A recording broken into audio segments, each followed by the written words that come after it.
Yuck! Chemical Valley. You can almost smell the sulfide coming from Canada right through the screen. Chemical Valley sits directly across the St. Clair River from Marysville, and it's the most polluted area by far and away in all of Canada. But most days, the smell doesn't affect the Michigan side of the river, as the wind will blow the pollutants further east into Canada. And even though pollutants are dumped into the river, the color of the river is always a clear blue color, so that makes things nice enough, I guess.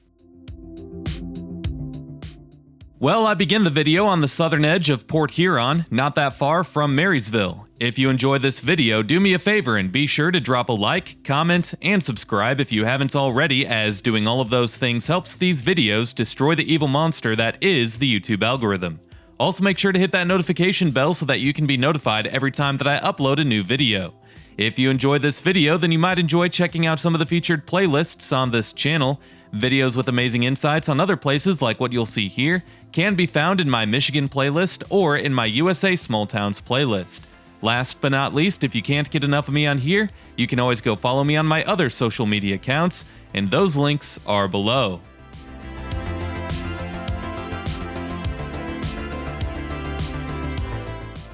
With that said, we're now officially in Marysville, which can be thought of as a suburb of Port Huron.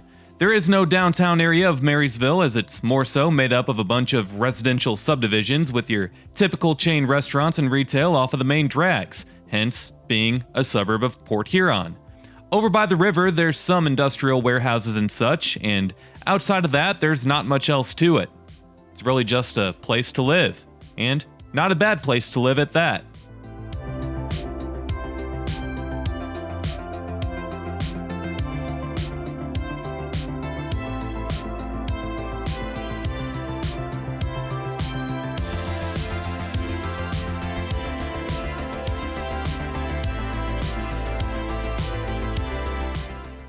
Marysville has a population of nearly 10,000 residents, and it has yet to see a population decline in between census counts throughout its existence. Meanwhile, St. Clair County has seen a decline in population in recent years, and we'll have to wait and see if that trend continues. More stats, as the median household income in Marysville is below average at $53,000 per year. 23% of adults 25 and older hold a bachelor's degree or higher, and the median value of owner-occupied housing units is $133,000. The poverty rate is low, as it's at 8.8%, and crime in Marysville is basically non-existent, while Niche.com gives the town an A- on their public schools.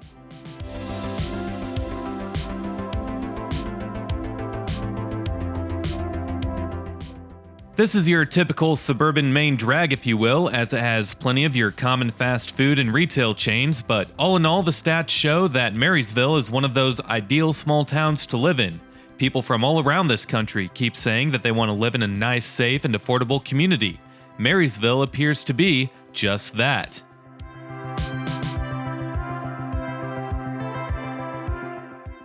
All in all, I like Marysville for what it is. The schools are doing good, and it seems like a nice, safe, and quiet community.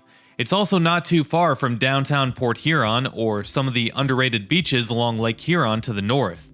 With that said, the biggest drawback seems to be the lack of amenities and things to do, which is a problem that a lot of smaller communities face.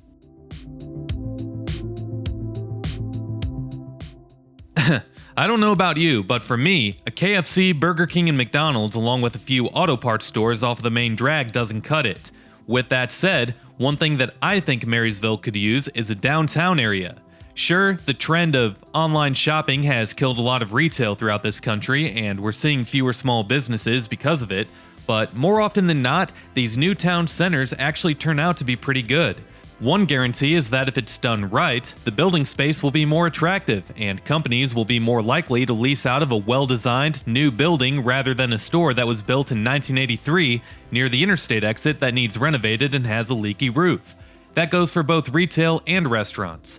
For me, it's the restaurants that draw me towards different parts of cities, and my theory is that there will always be a decent number of people in any populated area who don't like making their own food at home and would rather go to or order from a local eating spot after a long day so that they can be rude to the serving staff because it secretly makes them feel more important.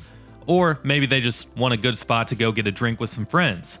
Anyway, we're seeing suburban communities all across this country that have never really had a downtown build their own modern downtown area to help their communities be more attractive.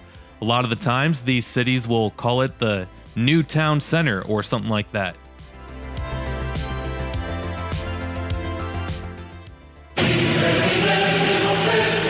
We don't need a downtown. We're too small of a community for that. Go back to where you came from and take your ideas with you.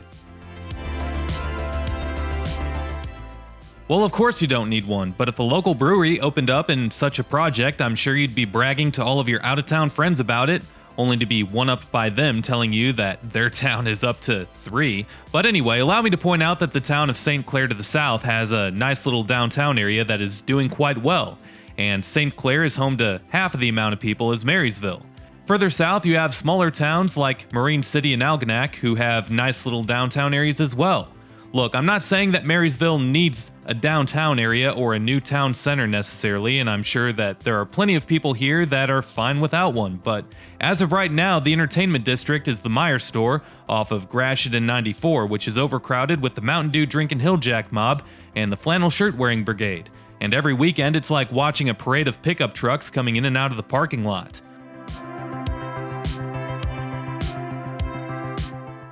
All I'm saying is that I think Marysville would benefit off of building their own modern town center.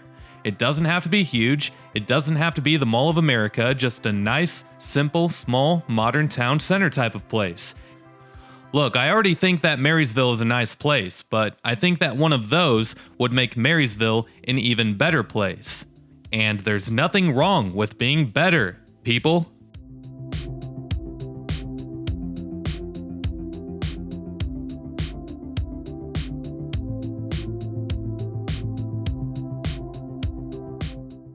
Even this article here, which was printed in 2019, says that they're always looking for ways to improve its already solid foundation.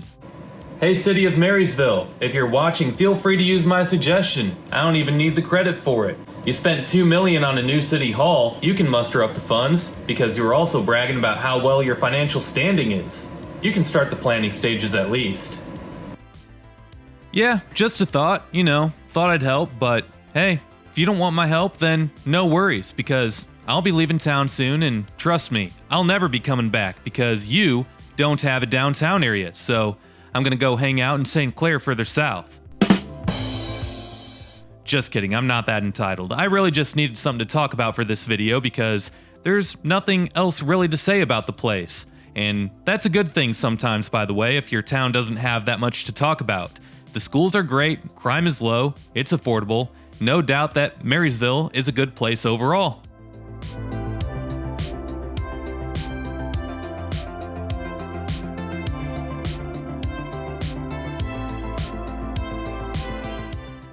Lastly, I'll give a little bit of some background information on Marysville, as its earliest days date back to 1792, when 2 men built a sawmill along the St. Clair River in a spot that is now the Riverview Golf Course.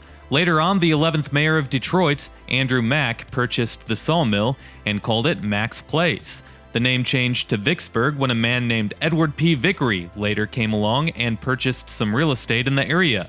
The place was called Vicksburg for a short while, but because there was already a place in Michigan called Vicksburg, the name changed to Marysville in 1859, as Mary was the wife of Nelson Mill, who happened to own the sawmill during the time of the name change.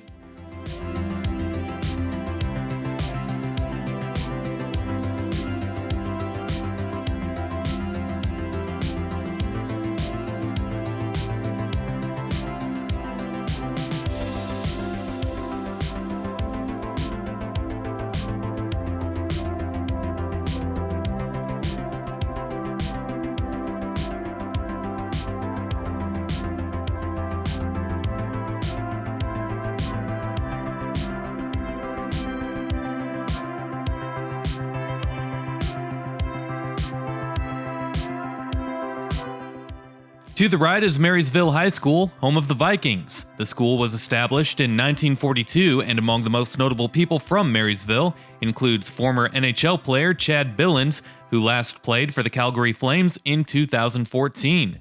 Criminal mastermind and outlaw leader Harry Joseph Bowman is also from Marysville.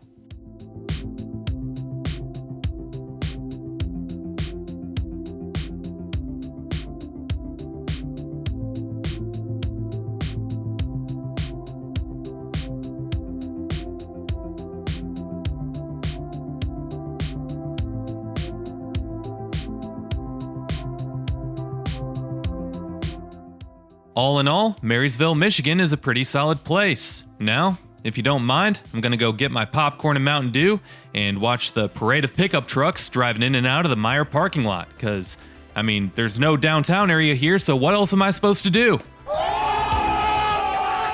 Alright, well, anyway, if you enjoyed this video, make sure to drop a like, comment, and subscribe if you haven't already, as doing all of those things helps these videos destroy the evil monster that is the YouTube algorithm.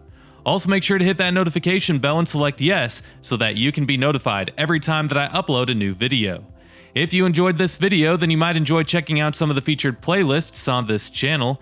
Videos with amazing insights on other places like what you saw here can be found in my Michigan playlist or in my USA Small Towns playlist. Last but not least, if you can't get enough of me on here, you can always go follow me on my other social media accounts, and those links are below. We'll see you next time. Peace!